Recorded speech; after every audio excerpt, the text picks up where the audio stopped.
So you recommend people who want to be in higher level of finance to definitely try operations? Try operations. I took the leap and moved over into ops. I had no idea what I was in for, to be honest. Donna Cohen is CFO of CarMax Auto Finance, a board-ready financial expert whose career began in public accounting at Deloitte and spans M&A, spinoffs, and large-scale technological transformation. Now leading one of the largest players in automotive finance while building the teams and leaders shaping its future. So I had been in accounting and finance my whole career up until that point, and I had done countless Q's and K's, and I thought, okay, it's time for me to do something different. And I talked to the president of the division at that time, and she said, you should try your hat in operations. And so when the opportunity presented itself, I took the leap and moved over into ops. What was the typical day, week, or month? Now, it was fast-paced. Every single day was different. You had no idea what you were walking into. It could be a production issue, an associate issue, or a multitude of those items, especially when you're running a department with hundreds of employees. There's all sorts of things that can go wrong every single day. But I was able to better understand the numbers because now I understand how the sausage is made, right? Yeah. And being able to understand what it takes to actually get work done. What it means when someone's asking for additional resources, for example. Now I can understand why there's a business need versus if I hadn't had that experience, I might just automatically say, no, you don't need those resources. That's the beauty of seeing different parts of the organization is that you can be that bridge. Okay. So how do you feel like operations helped you, like once you made the move into becoming a CFO? Good question.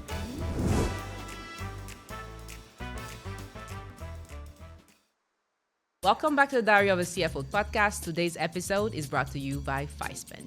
By embedding banking services directly into ERP and accounting software, Fispen streamlines financial workflows, reduces cost, minimizes manual errors, and enhances efficiency for businesses of all sizes. To learn more, visit fispen.com. That is FISPAN.com. We are live in Atlanta, and this is the Diary of a CFO podcast. I'm your host, Wassia, Kamon. This is a limited series where I'm sitting down in person with CFOs and senior finance leaders right here in Atlanta for real, candid conversations about how they build modern finance organizations, partner with CEOs and boards, and lead through all of it, hopefully without burning out. Today, I am super delighted to have with me Donna Cohen. She's the Chief Financial Officer at CarMax Auto Finance. She was previously a board director for CarMax Foundation and is a board-ready, qualified financial expert with deep expertise in large-scale strategic, organizational, and technological transformation. Her career spans complex transactions, including M&A, spin-offs, corporate restructurings, as well as technology and automation initiatives to drive business efficiency. She currently oversees the financial strategy for CarMax Auto Finance division, being one of the largest players in the automotive finance industry forward. Welcome to the show, Donna. Thanks for having me, Wassia. Oh, I am so glad we finally able to do this. A lot of people may not know what happened in the background. So curious to hear, how long have you been in Atlanta? What brought you here? Yeah, I've been in Atlanta since right before Y2K. Oh, wow. Yes, so I've been here for a long time. But I was actually born and raised in Georgia, right outside of Macon. And so I was born and raised in Georgia, which you don't see very often you're my here first in guest. Georgia. That's right. Went to college in North Carolina and then moved to Ohio, where I lived for 6 years and worked for a Big Four accounting firm there. Okay. So got married there, had my first daughter there, and then we decided to move back to the South. So my husband's from South Carolina. Okay. I'm from Georgia. We figured Atlanta was a good middle ground between Nice. the families. So that's what brought me to Atlanta. Why Ohio in the first place? Okay, good question. Honestly, I wanted to change the pace. I wanted to Okay. see the snow. I wanted different seasons because I Okay. lived in the South my whole life. Uh-huh. And I have family in Ohio, so Okay. I thought, why not try Try this Ohio? So Okay. yeah. I thought I'd do it for a couple years, and next thing you know, it was 6. Time flies. But I shoveled enough snow, and it was time to come back to my roots. Good. And so what drew you to finance and accounting in the first place? Yeah, good question. I was in high school and took an accounting course and found that I really enjoyed it. So I decided to pursue accounting in college. Okay. What I learned from some research was that accounting is a profession that gives you exposure to the business world, and you you kind of have job security as well. So Yeah, I you thought, do. okay, I can do this. So that's what made me decide to pick accounting. Okay, me too. It was my first accounting class. Initially, I wanted to be like a statistician. Oh, yeah? You changed your mind on Yes. that? Yeah. So my alternative was architecture. I actually Oh, wow. designed my own house when I was in high school. I was like, this is what I want my house to look like. Nice. With a semicircle driveway in the front, Wow. 3-car garage, side entry. Yeah, I had it all laid out. Oh, But nice. I ultimately picked accounting. Okay, Yeah. good to know. So your career really has so many transitions, right? You went from public accounting, and so then you moved into corporate accounting, finance, in operations, and now you're CFO. So what did each of these transitions really taught you, or any great stories you had from each one of them? Yeah, I think the biggest lesson I learned is that life is full of change and evolution. And so you got to be able to be resilient to navigate through those changes. I mean, it's also taught me not to be afraid to try something different. So moving from public accounting into my next role was FP&A. I had no idea what I was doing, to be honest. But it taught me a different lens of the business. And then from there, I moved into financial reporting, then corporate accounting. Like, I've done a whole lot of different things. And then operations, as you mentioned as well, which I will tell you, my experience in operations is one that I would highly recommend for anyone who's in accounting and finance and has never actually been in an operation. It just opens your eyes to the way the business actually works. Okay. And I was able to take all of my learnings in accounting and finance and really connect the dots, knowing how the sausage is made. Yes. And it's made me a more effective CFO as a result of that. Oh, wow. So Yeah. you recommend people like who wants to be in higher level of finance to definitely try operations? Try operations or even other areas of the business. Just go and do something different because it just gives you a lens that you wouldn't have otherwise had. Okay. So how do you feel like operations helped you, like once you made the move into becoming a CFO? Yeah, I was able to better understand the numbers. Okay. Right? Because now I understand how the sausage is made, right? Yeah. And being able to understand what it takes to actually get work done, what it means when someone's asking for additional resources, for example. Now I can understand why there's a business need versus if I hadn't had that experience, I might just automatically say, no, you don't need those resources. Yeah. So it helps me to make better decisions now in terms of how we allocate capital. Okay.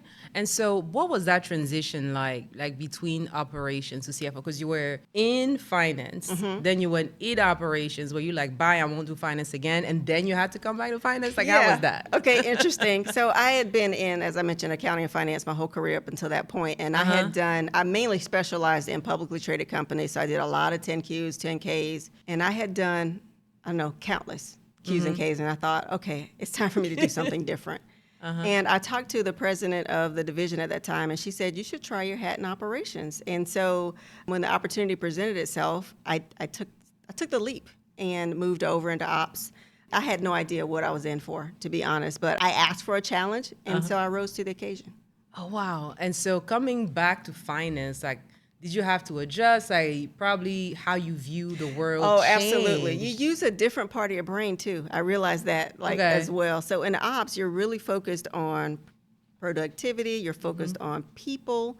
In finance, it's a totally different lens. So I had to reacclimate my brain. Okay. What I found is I've got the best of both worlds now. I understand the finance perspective. I understand the ops perspective. So I'm able to use both parts of my brain to be a more effective CFO. Yeah, it did take some time to transition back into finance. Like month-end close, like operations, you probably don't have to do all those things. I had no ties whatsoever to a month-end cycle when I was in operations. And that was liberating. I bet. Like, Yeah. you tell him, and I'm like, ooh, asking for a friend. Like, how was it? Like, what was the typical day, week, or month now in operations? there's a trade-off, right? I mean, Yes. every day was different, and it was fast-paced. Every single day was different. You had no idea what you were walking into. Okay. Like, it could be a production issue, it could be an associate issue, or a multitude of those items. Especially when you're running a department with hundreds of employees. There's all sorts of things that can go wrong every single day, and you got technology as well. That can Yes. go wrong, and vendor relationships that can go wrong. So there was always some sort of fire to deal with from week to week and day to day, but that's what kept things interesting. Okay. Yeah. And so I'm curious to hear what your relationship was like with finance when you were operations. Yeah, it was When really you're on good. the other side. Yeah, Yeah. it was good, and that's the beauty of one, seeing different parts of the organization is that you can be that bridge. So I was able to bridge understandings between finance and operations because I had seen both sides of the house. Yes, so you were not like, I hate these people, I run away from these people. You were like the one person everybody wanted probably Yeah, to go to. you could make the connection, right? Uh-huh. So yeah. Oh, that is so cool, because I've heard a lot of people saying, as much as you can in your career, especially earlier, do rotations programs if you can. And I'm curious to hear, like, in one of those transitions, what do you feel like was the hardest transition? Was it coming from public accounting to corporate FP&A, or was it from operations to becoming CFO? I'm curious to hear, what would you say was the hardest one, and how did you navigate it? Yeah. So my most difficult transition, just thinking about my whole career span, was probably when I worked in the hotel industry. So I worked for an owner-operator of hotels, and I was the corporate controller there. And the company was going through some difficult financial times, and we had to make some decisions about how we're going to sustain the business. So we looked at strategic alternatives and ultimately decided to take the company private. So we found a private equity firm to buy the company. And that was a difficult transition. It was difficult from a number of perspectives. Number one, I worked a ton of hours to make that happen. Wow. But then number two, we had to deal with transitioning the way the business operated, because the PE firm had a different lens or a different view of how the company needed to operate. So we had to, for example, outsource all of the management of the hotels to third-party management companies. Wow. So with that came also restructuring some of our lending agreements, but then most importantly had to deal with some downsizing of staff. So that was probably my most difficult transition of all. Wow. So a lot of work, a lot of transition just in terms of how the business operates, but then most importantly, the people aspect. Yeah, the people aspect has been also the hardest for me in my career, because I was also part of a company that had to let go of almost half of a business unit. And being that finance person, and it was back when we're all in person. So like I knew the people that were on the list. I couldn't sleep at night. Yeah.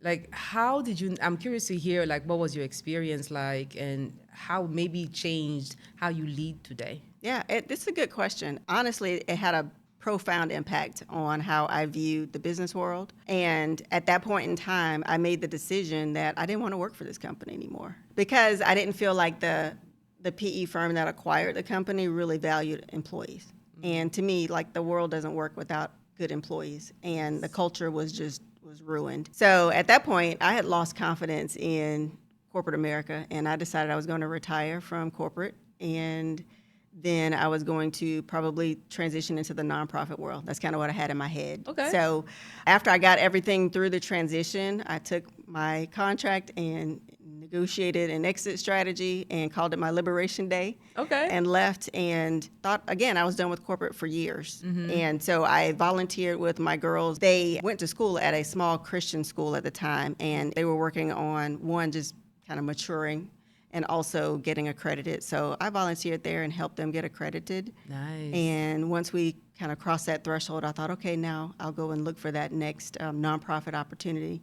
And then I got a call from a recruiter about this great company that I honestly didn't believe the words that were coming out of their mouths, because again, I had that experience, but found out that it was the truth. It was really a good company to work for, a great culture, really aligned with my values. So decided to come and work at CarMax, and have been here now for almost 14 years. Wow.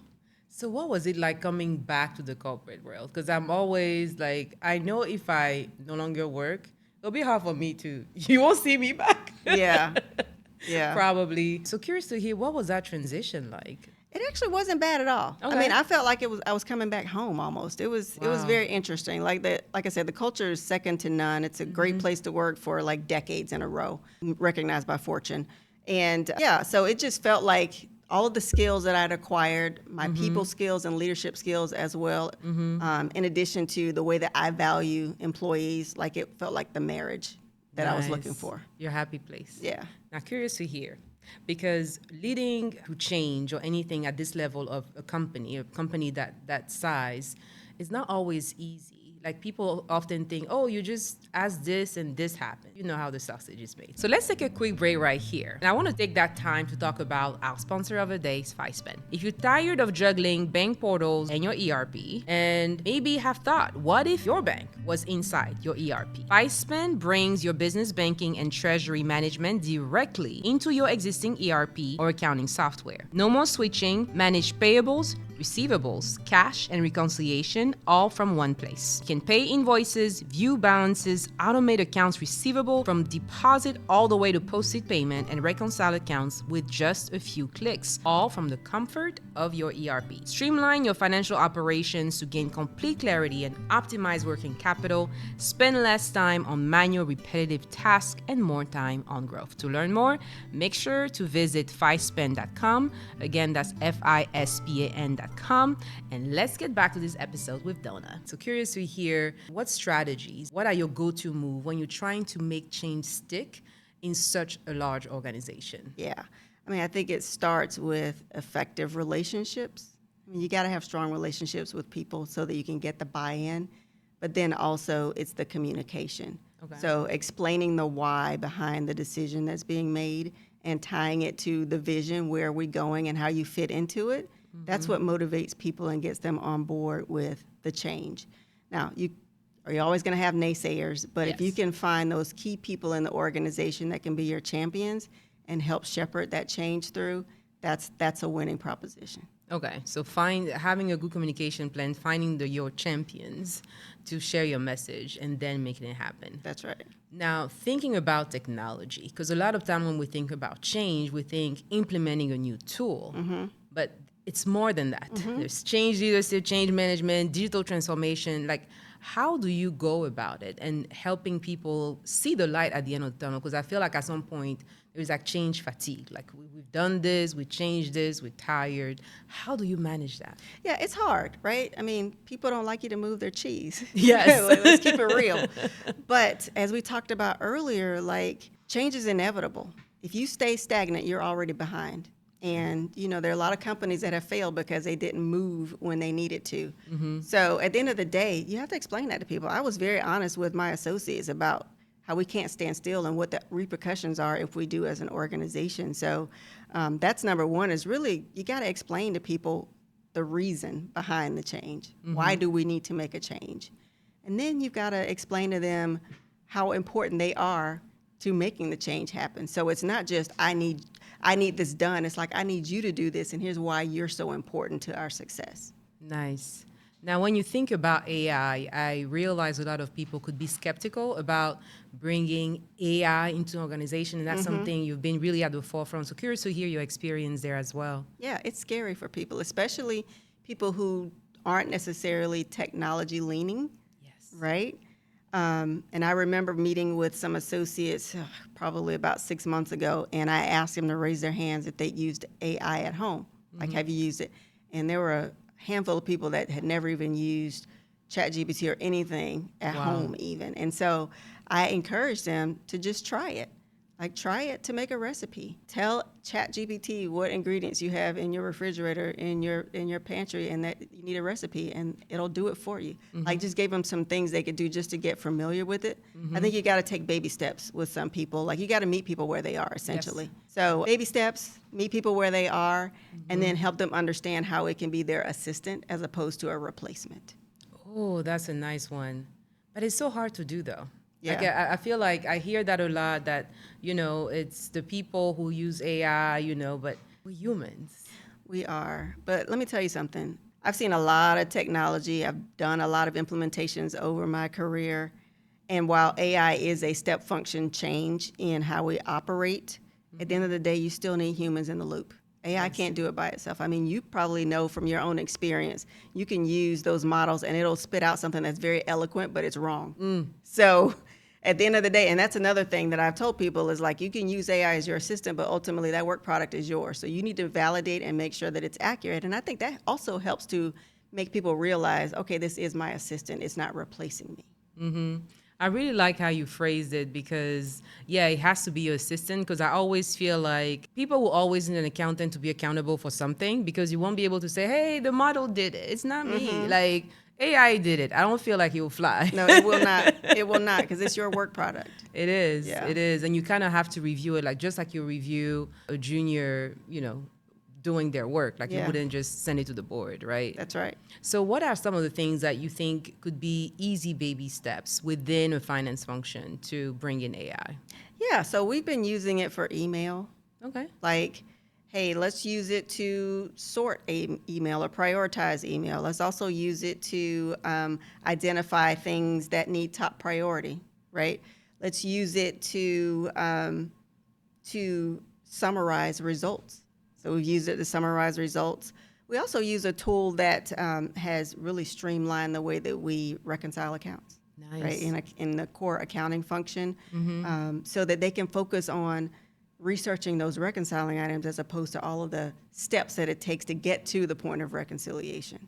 Yeah, I like that part of AI. Like, how can we automate the things that we don't like? That's like, right. That's why I need an assistant. I That's still right. need AI to cook for me, but it hasn't happened yet. Not yet. Not yet.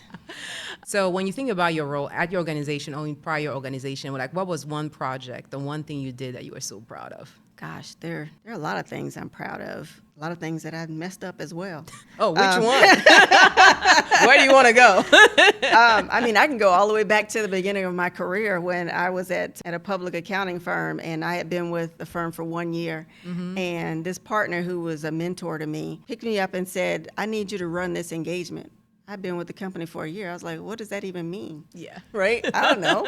But she was like, you can do it. I need you to run this engagement. It was a brand new engagement for us as well. So I had no idea what I was doing. There was no prior year papers. I had no idea. I royally bombed that thing. Oh. But I learned a lot. And I will never forget, she wrote me this beautiful letter, and she talked about how she didn't expect perfection because, again, new engagement, Yeah. 1 year associate, but she talked about all the attributes, the things I did well, the things that I brought to the table. And it really made me realize that it's not about perfection, it's about growth. And that's really had an impact on how I lead as well.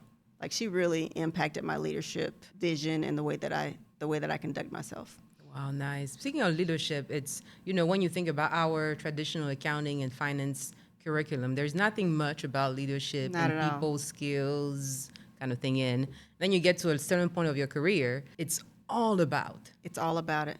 your people and relationship skills. So what are some of the things that helped you? Because I feel like we all learned it the hard way, but anything you may want to share. Yeah, I learned it the hard way too, but I think it's important to find good mentors. Like, when you see somebody that's a good leader, you need to reach out to them and ask them for help and ask them, like, how do you do that? What makes you a good leader? And take that advice and go with it, right? I think having that village of people that you can lean on for support is so important. And honestly, that's better to me in some cases than going to a conference or taking a course. Like, hearing it directly from somebody that you can ask questions and tailor it to meet your needs individually is the most powerful way to learn, in my opinion. Yeah, because I've read books, you try all the courses, but definitely the things I remember that stayed the most with me, like you said, is like when somebody talked about the experience and how they went left instead of going right. It's in those moments. But I'm curious to hear, now that so many people are working remotely versus in person, do you feel like we are missing some of that? Because I learned a lot in my career in those in-person moments. Yes, So now from I'm thinking about people not coming through when it's all remote. What do you think? Yeah, I mean, I think, number one, I think that there's value in having the flexibility to work remotely. No doubt about it. I mean, I think about when I was raising my children, it would have been nice to have that Yes. flexibility. I had a lot of stress on me trying to deal with the Atlanta traffic and carrying that full career workload as well. But to answer your question directly, I do think that you do lose some of that, what you're describing, when you're not able to interact with people face to face. You lose some of the ability to observe those behaviors. Yes. And adapt to some of those behaviors. Also, just relationship building. It's hard to build relationships on a screen. It's not impossible, but it just takes more effort. So I would say for people who work remotely, you just have to invest more in building those relationships than you would if you naturally had those interactions in a hybrid or in-person environment. Yeah. I agree.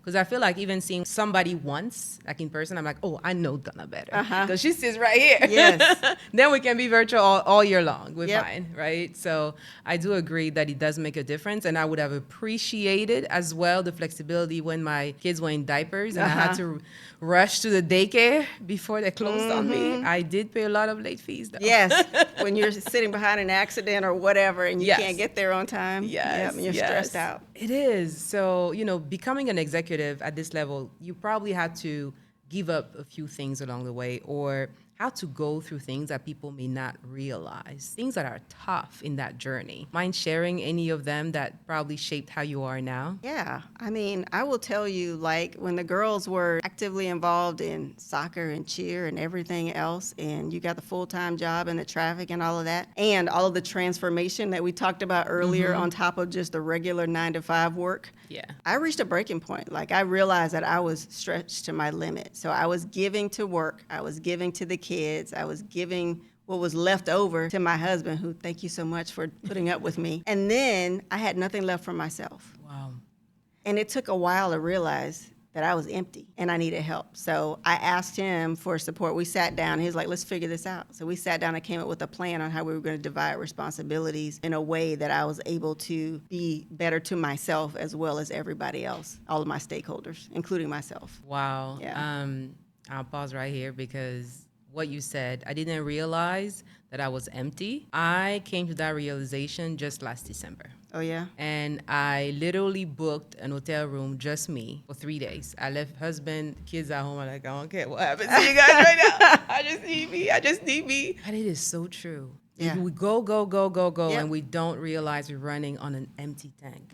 So curious to hear for you, like, what kind of habits or routines do you have now? Because now your kids are older, but the work is still the work. Like, do you have checkpoints, dates with yourself? Asking for a friend, of course. Yes. There's some things that I have to have. Okay. I have to have my nails done every 3 weeks. Nice. I have to have my hair done every 2 weeks. Nice. I have to have my massage at least once every 2 months, but preferably once a month if it'll work out. I have to have time with my friends. Like, I'm going to brunch tomorrow. Like, those are things that are non-negotiable to keep me sane and keep my tank from being empty. And then also there's date night. Like, I have to have my date night. Oh, that is so cool. I am so using it because I do my massage once a month. My nails, you never know.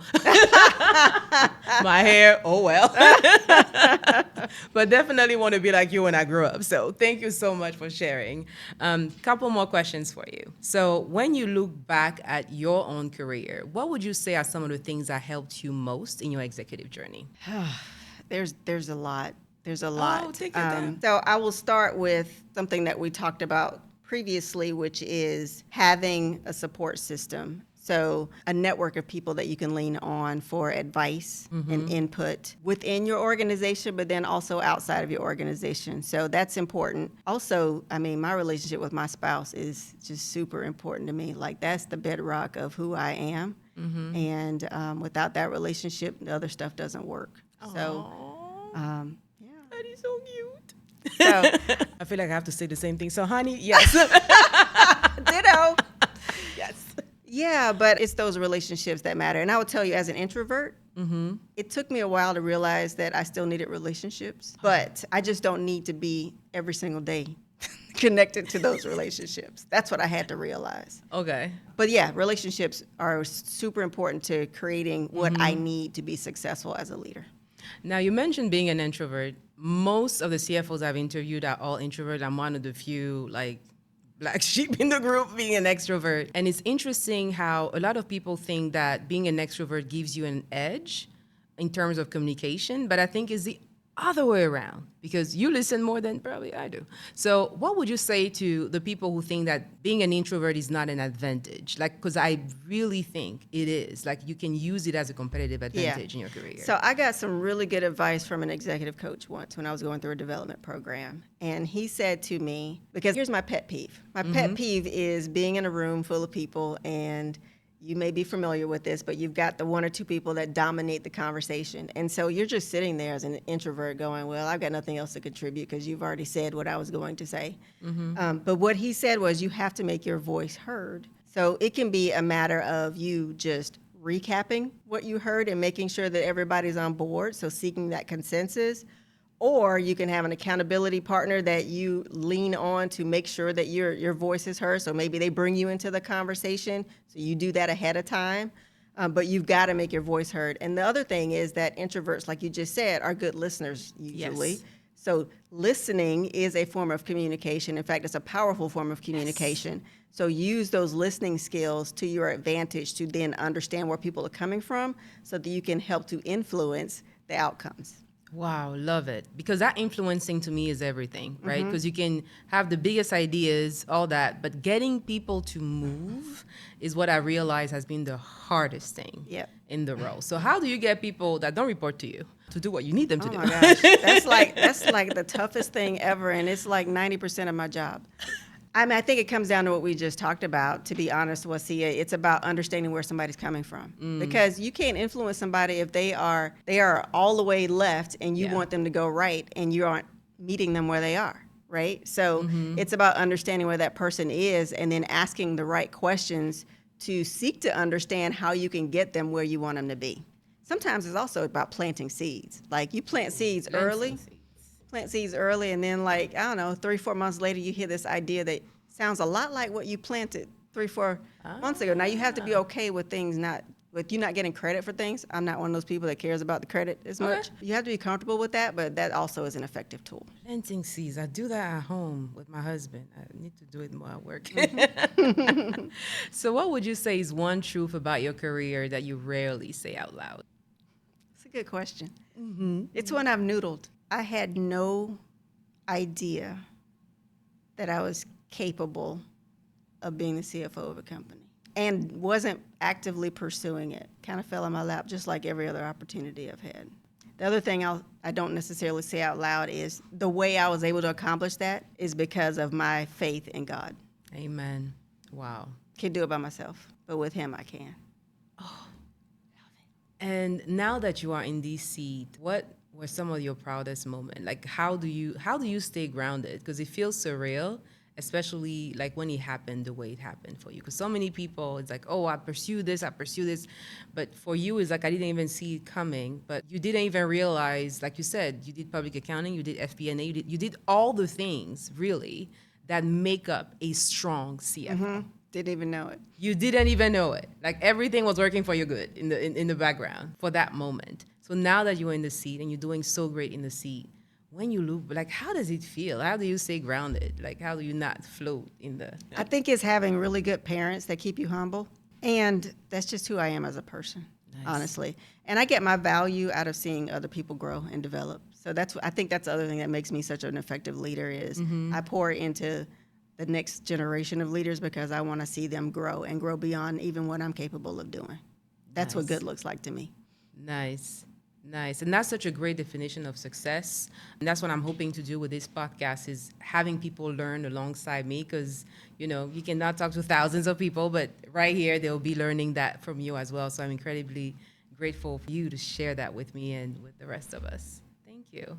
Good to be here. Okay, so a couple more questions. Okay. So if you could change one thing about being here in Atlanta and the finance community here in Atlanta, how we support finance leaders, hopefully, what would you say? Change one thing. I'm not equipped to answer that question, and I'll tell you why. Remember how I said I was an introvert? So you don't go to any events? I'm the one that's not plugged in like I need to be. Now, that's something I'm planning to change. But, yeah, I think it's more of a me thing than I can speak to for the community. Okay. I'm an extrovert, and I still don't go to a lot of those events either. Really? Networking is awkward, even though I'm an extrovert. Okay. It's still awkward, to be and do the little chit-chat. I don't know. Okay, well, see, it's good to hear that. From an introvert's perspective, it's good to hear that an extrovert feels that way, too. Yeah, so for example, a couple months ago now, I went to the Las Vegas conference for the AICPA. Okay. After day 2, I want to go home. I want to be in front of a spreadsheet. And I'm like, man, I'm an extrovert. But it's a lot. And I don't know if it's because the job is a lot or I'm just getting old. I don't know. Maybe you're just evolving, Wassia. Yeah, maybe. I don't want to say age. Okay.